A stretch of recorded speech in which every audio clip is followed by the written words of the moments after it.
Stephen Folker. I'm based out of Davenport, Iowa, in the Quad City region. I'm here with a film called When It Snows, which is about a pair of siblings and dealing with their mother who's going through dementia, having to make a decision whether or not to basically get her put into a facility or, just kind of a real tough film, tough subject. And Yeah. that was written by John McCloskey.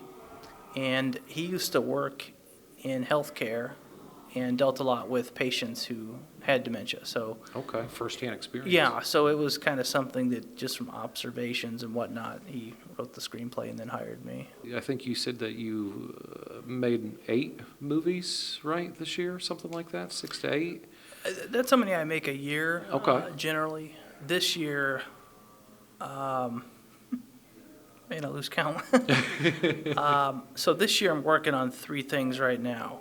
I did a film this past winter about veterans, and that's called Silent Valor. And I just wrapped a feature film that's about a small town teacher that is basically trying to make an impact on his students before the school year is up. Yeah.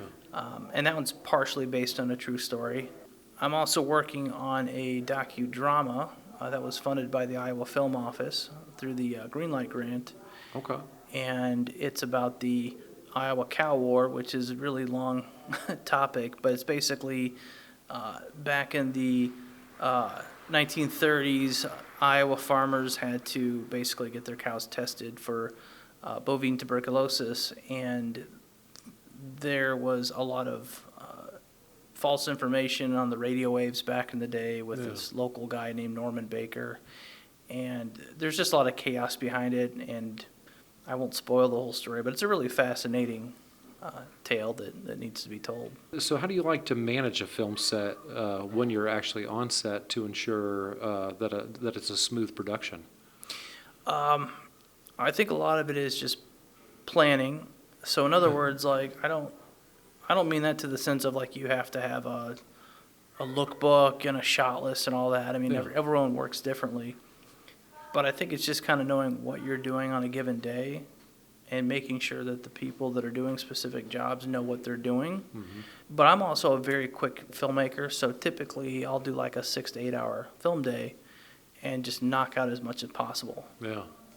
Now that's not to say that somebody doing 12 hours is doing it wrong, but it's just, this is how I like to work. I don't like to fart around. I like to get it done and move to the next day. After you've got picture locked, you're done with editing, you're ready to get it out there. How do you approach marketing and distribution and stuff like that? Well, That end of it? so I guess disclaimer, if it's a project for a client, that's something that, I'll guide somebody if they ask me, but I give them the project and go, hey, this is, you hired me to make it, here's your film, have at it, Yeah. And a lot of the people will do film festivals. Like we did a book adaptation last year called My Heart Remembers, and that's been getting in all sorts of film festivals and winning all sorts of awards. Cool. And I think distribution is next up on their radar, but they're a little bit more knowledgeable to that. They kind of know the process you have to do to do that. To do that. But if it was like one of my personal projects, I would probably try festivals first just to get a little bit of pedigree, even smaller regional ones like in Iowa. It's a little pedigree. Yeah. But if you're trying to get like a big distribution deal, and it's no offense to festivals like that, it's not going to do much, but it is helpful. Yeah. So you want to try to get in the big ones first, and then you would try to get into the tier 2, and then the regionals kind of like the last route. Yeah. But you need to have a trailer and key art, some screen grabs from your movie, and then you just reach out to different distributors. And a lot of people go, well, how do I find those people? Yeah. Well, you can go to the film market, which is expensive, or you can just look at another independent film and then look at the box or whatever and go, okay, that was distributed by such and such company, and then look the company up. Yeah. And then go back and ask the filmmaker, did you make any money? Was this a good experience or a bad experience? Yeah. But one thing I tell every filmmaker is if you get a film distributed, be cautious of certain things, right? Yeah. Be cautious of the distributors that reach out to you after you're at a festival. A lot of times those aren't always the best companies. Don't sign a deal that's more than like 2 or 3 years. Don't sign a contract where they have a bunch of marketing fees and things like that. Yeah. Those are the ones that if you do it, you're never going to make any money. Yeah. And be realistic. Your indie film, no matter how good it is, it's not going to be on Netflix. It's not going to be on Hulu. Yeah. It doesn't work that way anymore. The way you get ahead is you just keep making quality stuff, and eventually somebody's going to hire you. Yeah. That's it. There's no secret. Everybody has a different way of getting that, Yeah. breakthrough. But, Do you enjoy sitting in the theater while it's playing with the audience? no. No? God, no. Fuck, no. It's so nerve-wracking.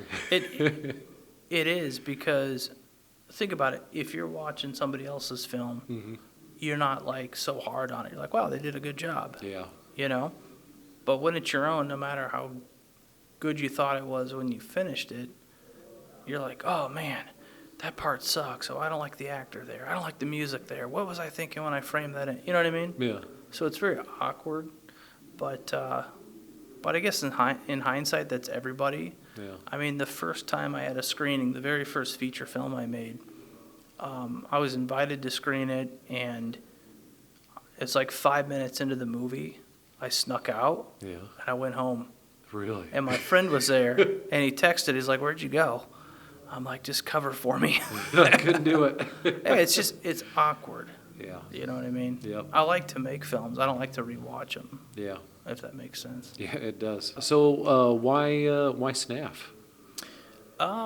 Well, SNAF was John actually entered the festival. Okay. And I had mentioned it to him because he was trying to put together a list of festivals to enter.